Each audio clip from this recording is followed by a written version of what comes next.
Complaints procedures for the driver training industry in Queensland. Accredited driver trainers are encouraged to have a documented complaints management procedure. The driver trainer should advise the learner driver before or at the commencement of the first driving lesson that a complaint management procedure is in place.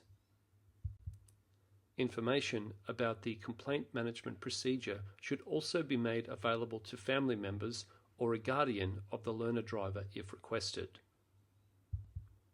All complaints received should be documented and maintained until finalised, then stored.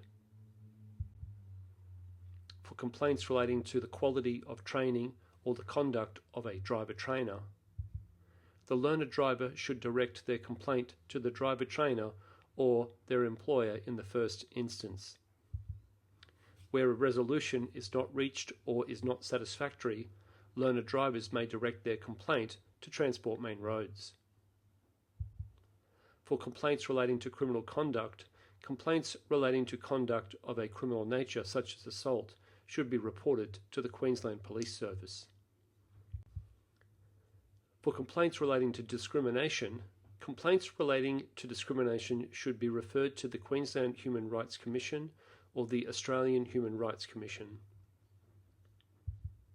For complaints relating to fees charged for a lesson, complaints about fees charged for lessons should be directed to the driver trainer or their employer in the first instance.